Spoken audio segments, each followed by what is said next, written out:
Mister and Mrs Parshuram में मल्हार अपनी बेटी शालिनी से पूछता है, क्या सच में तुम्हारा पति शिव किसी बीमा कंपनी में इंश्योरेंस एजेंट है? और अगर है तो वो इस स्पेशल ब्रांच के ऑफिस में क्या कर रहा है? मल्हार पूछता नहीं, चिल्लाता है, अपने सवालों के जवाब चाहता है। शालिनी का सर चकराता है, उसे समझ नहीं आता क्या जवाब दूं। मल्हार पूछता है, तुम्हारा पति क्या काम करता है, ये तुम्हें पता नहीं? शालिनी कहती है, डैडी मैं जानती हूँ वो एक इंश्योरेंस एजेंट है। मल्हार पूछता है कि शादी के वक्त क्या वो यही काम करता था?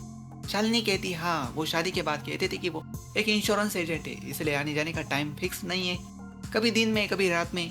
मल्हार अपने पॉइंट पर पहुंचता है काफी हद तक किसी इन्वेस्टिगेशन ऑफिसर की तरह। तुम्हारा पति इन्वेस्टिगेशन ऑफिसर है? शालिनी चौंक जाती है। मल्हार कहता है, वो आदमी एक मिस्टीरियस आदमी है। शालिनी से पूछता है, तुम्हारा पति एक साधारण और मामूली आदमी है, तो वो इस बिल्डिंग में क्यों गया था? तभी शिव प्रसाद देशमुख एंट्री लेता है और कहता है, उस बिल्डिंग में कई और ऑफिसेज भी है। आपने मुझे उस बिल्डिंग में क्या देखा, आप यहाँ घर पहुंच गए।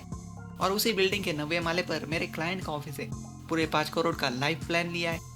मल्हार कहता है, तुम्हारे घर के बाहर एक अपराधी था, अगर मैं यहाँ नहीं आया होता तो तुम्हारी पत्नी की जान खतरे में थी।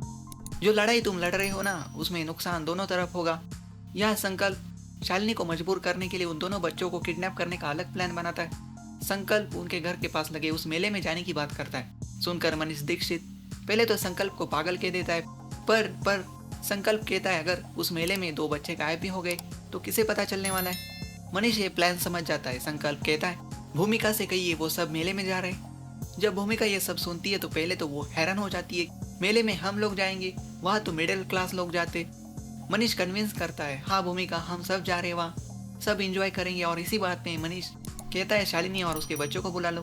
भूमिका सरप्राइज हो जाती है कि मनीष ये कह रहे हैं। भूमिका शालिनी को फोन करके इन्वाइट करती है और फोर्स भी करती है कि सभी आ रही, तुम भी आओ बच्चों के साथ। हम वहाँ बंदूक से बलून्स फोड़ेंगे, मलाई कुल्फी खाएंगे, मैजिक देखेंगे, बहुत मजा आएगा। शालिनी एक्साइटेड हो जाती है और शिव से बात कहती है। तब शिव भी थोड़ी देर के लिए कहता है कि मैं नहीं आ सकता, मुझे क्लाइंट के पास जाना है। पर शालिनी कहती है उसकी फैमिली भी आ रही है। शालिनी भूमिका से कहती है वो आएंगी। मेले में संकल्प करण कुलकर्णी को इन्फॉर्म करता है कि देशमुख परिवार मेले में आ चुका है, अभी उनके आदमी उन बच्चों को उठा लेंगे। देशमुख परिवार मेले में मजे करता है, चिंटू गन से फुगे फोड़ने की जिद करता है। तब बात निकलती है तो शालिनी बता देती है कि वो जानती है तुम्हारे पापा का निशाना, ये बंदूक से एक भी फूका फोड़ नहीं पाएंगे।